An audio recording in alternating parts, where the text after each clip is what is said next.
Si te gustan las películas de época, disfrutas de Matt Damon y Ben Affleck y amas las películas de Ridley Scott, seguramente te gustará El último duelo, disponible en cines.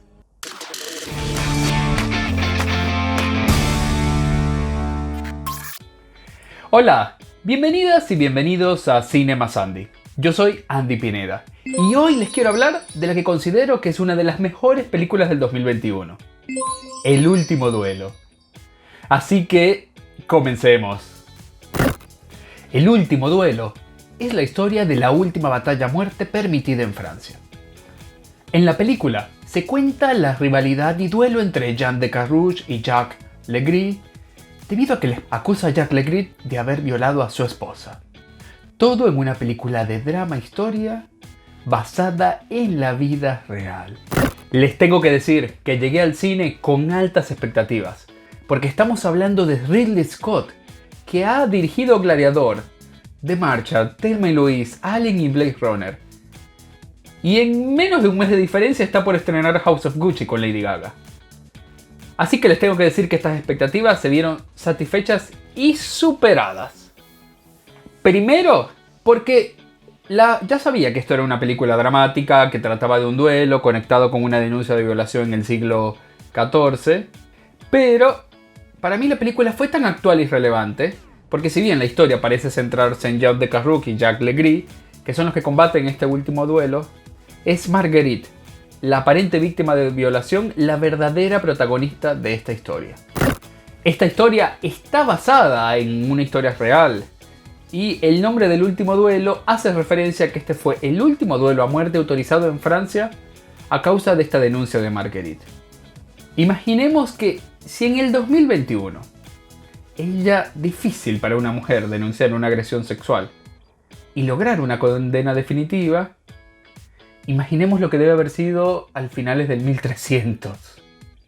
El guión, escrito por Matt Damon, Ben Affleck y Nicole Olofsner, hace una propuesta muy inteligente e interesante para el espectador, porque nos cuenta la historia desde tres narrativas subjetivas independientes, prácticamente desde los ojos de cada uno de los tres involucrados, logrando primero crear curiosidad, porque cada personaje tiene un conocimiento limitado de los hechos, por lo que necesitamos siempre del otro personaje para saber realmente qué pasó.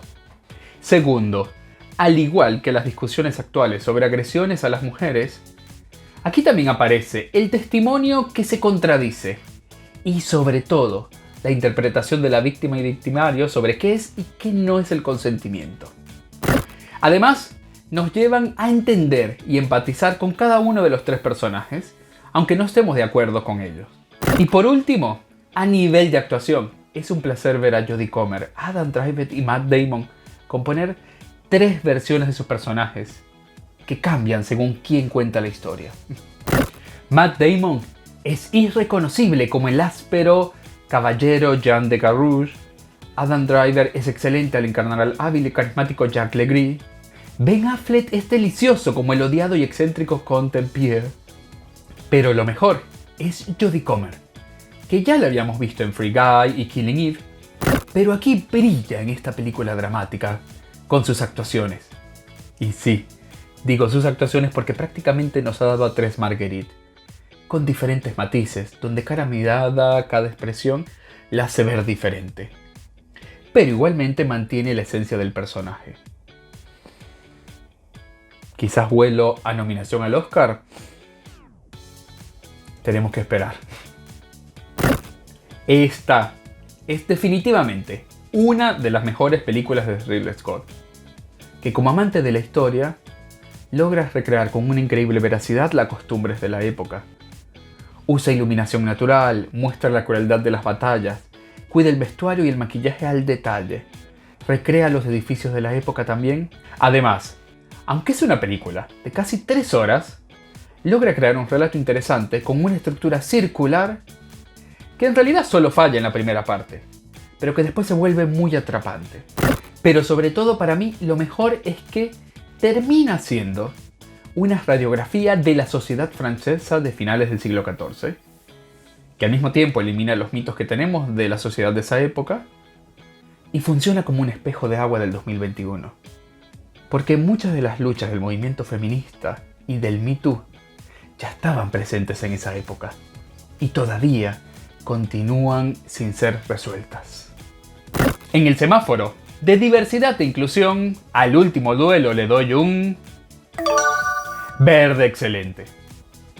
Porque retrata cómo era la situación de denuncia de violación de una mujer en el siglo XIV de una forma realista, incluyendo varios puntos de vista. E igualmente llega a reflejar la situación actual de las mujeres, que nos hacen ver cómo todavía algunos elementos se mantienen desde hace siglos. En la calificación general, al último duelo le doy un 4.8. Porque es una película excelente, con un guión construido muy bien, una increíble dirección, actuaciones maravillosas y un cuidado increíble al detalle. Pero los primeros 40 minutos se pueden sentir un poco lentos. ¿Ya viste la película? Cuéntame qué te pareció El último duelo. Cuéntamelo aquí en los comentarios. Yo soy Andy Pineda y esto es Cine más Andy. ¡Chao!